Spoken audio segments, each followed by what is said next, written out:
अस्सलाम वालेकुम। आज के इस लेक्चर में हम देखेंगे कि नॉर्मल, इंफीरियर और गिवन गुड्स क्या होती हैं और उनमें क्या डिफरेंस होता है। ये एक बेसिक टॉपिक है जो कि कई एडवांस टॉपिक्स को समझने में इम्पोर्टेंट है। नॉर्मल गुड क्या होती है? नॉर्मल गुड को डिफाइन किया जाता है उसके स्ट्रक्चर से। हर वो गुड नॉर्मल है जिसका प्राइस इफेक्ट नेगेटिव हो। जब हम कहते हैं कि प्राइस इफेक्ट नेगेटिव हो, इसका मतलब यह है कि प्राइस के बढ़ने से अगर किसी चीज को पहले से कम खरीदा जाता है और प्राइस के कम होने से उसको ज्यादा खरीदा जाता है, तो उसका प्राइस इफेक्ट नेगेटिव होता है। तो हर वो गुड नॉर्मल है जिसका प्राइस इफेक्ट नेगेटिव हो। Another way to define normal good is कि इनकम के बढ़ने पर आप नॉर्मल गुड को पहले से ज्यादा परचेज करते हैं और कम होने पर कम परचेज करते हैं। इसका मतलब यह है कि जो नॉर्मल गुड होती है उसका प्राइस इफेक्ट पॉजिटिव होता है। तो इस तरह से हम ये कह सकते हैं कि हर वो चीज नॉर्मल है जिसका प्राइस इफेक्ट नेगेटिव हो और इनकम इफेक्ट पॉजिटिव हो। अब ये कहना कि ये जो शूज है, बैग्स हैं, बुक्स हैं, इनमें से क्या चीज नॉर्मल होगी, तो जो इस स्ट्रक्चर पे पूरा उतरेगी वो नॉर्मल होगी। यानी अगर किसी चीज की प्राइस के कम होने पर आप उसको ज्यादा खरीद रहे हैं और इनकम के बढ़ने पर उसको ज्यादा खरीद रहे हैं, तो वो गुड क्या कहलाएगी? That is said to be normal one. फिर है inferior goods. Inferior goods normally इसको रिलेट किया जाता है इनकम के साथ। अगर किसी चीज को आप पहले से कम खरीदें इनकम के बढ़ने पर और ज्यादा खरीदें इनकम के कम होने पर, तो good is said to be inferior. For example, अगर आप पहले चिंगची पे सफर कर रहे थे और फिर आपका इनकम लेवल थोड़ा बेहतर हो गया, तो अब आपने चिंगची को छोड़कर उबर ड्राइव कराना शुरू कर दी या इन ड्राइव पर जाने लग गए, तो जो चिंगची है वो आपके लिए इंफीरियर गुड है। लेकिन याद रहे कि ये जरूरी नहीं होता कि अगर एक बंदे के लिए कोई चीज इंफीरियर है तो वो दूसरे के लिए भी इंफीरियर हो। It is a relative term का मतलब ये है, it varies from person to person. तो इंफीरियर गुड का इनकम इफेक्ट क्या होता है? वो नेगेटिव होता है।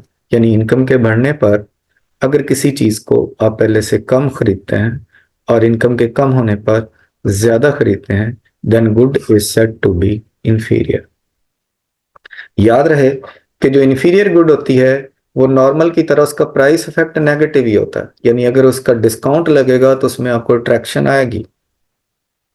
तो जो इंफीरियर गुड का प्राइस इफेक्ट क्या होता है? इंफीरियर गुड का प्राइस इफेक्ट भी नेगेटिव ही होता है। तीसरी चीज आ गई गिफन गुड। गिफन गुड एक ऐसी इंफीरियर गुड होती है, all such inferior goods whose price effect is positive. ऐसी इंफीरियर गुड जिसका प्राइस इफेक्ट पॉजिटिव हो उसको हम गिफन गुड कहते हैं। यानी इंफीरियर के केस में हमने कहा था कि प्राइस इफेक्ट इन जनरल क्या होता है? वो नेगेटिव होता है। लेकिन ऐसी इंफीरियर गुड जिसका प्राइस इफेक्ट पॉजिटिव हो जाए वो इंफीरियर नहीं होती, वो इंफीरियर प्लस हो जाती है, जिसका नाम है गिफन गुड्स। ये रॉबर्ट गिफन एक इकोनॉमिस्ट था, उसने ये जो गुड्स हैं इसको इंट्रोड्यूस करवाया था। और इसका प्राइस इफेक्ट क्या होता है? पॉजिटिव होता है। तो all such inferior goods whose price effect is positive are said to be given goods।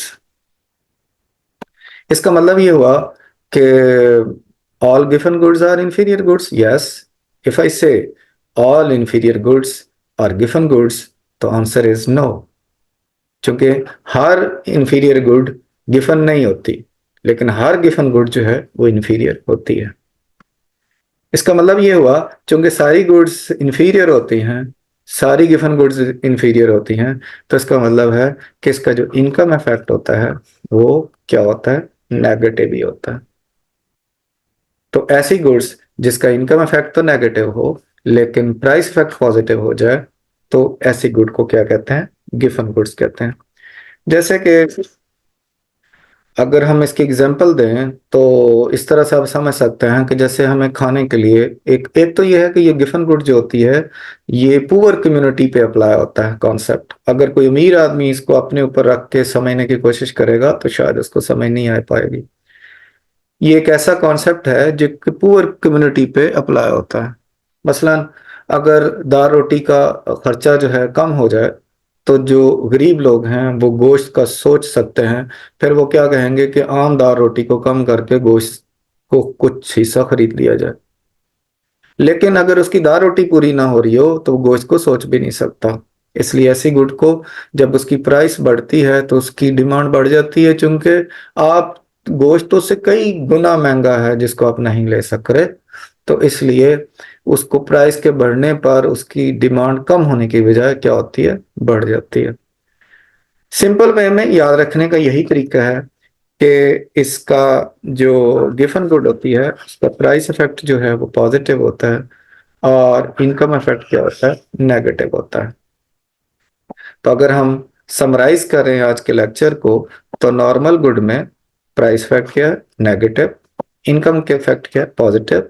ये पॉजिटिव नेगेटिव याद रहना बहुत जरूरी है, इसके बगैर कई कॉन्सेप्ट आपके वीक रह जाएंगे। इंफीरियर गुड का price effect negative, income effect negative, और गिवन गुड का प्राइस इफेक्ट पॉजिटिव और इनकम इफेक्ट क्या होता है? नेगेटिव होता है। यानी इंफीरियर गुड के दोनों इफेक्ट जो होते हैं वो नेगेटिव होते हैं। नॉर्मल गुड का प्राइस इफेक्ट जो होता है वो नेगेटिव और इनकम इफेक्ट जो है वो पॉजिटिव होता है।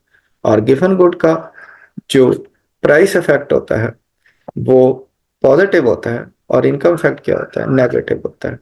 अगर इसकी समझ कोई कोई कंफ्यूजन भी हो आपको तो कम अज कम ये वाले जो इसके इफेक्ट्स हैं अगर आपके जहन में होंगे तो इंशाल्लाह जहां पर भी कोई क्वेश्चन का ऐसा इशू आएगा, कोई कंफ्यूजिंग क्वेश्चन होगी, कोई कंफ्यूजिंग कोई कॉन्सेप्ट होगा, उसमें आप बेहतर परफॉर्म करेंगे, उसमें आप मजीद कंफ्यूजन का शिकार नहीं होंगे।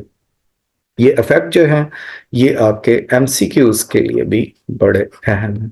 Thank you very much. अपना ख्याल रखिएगा। अल्लाह हाफिज।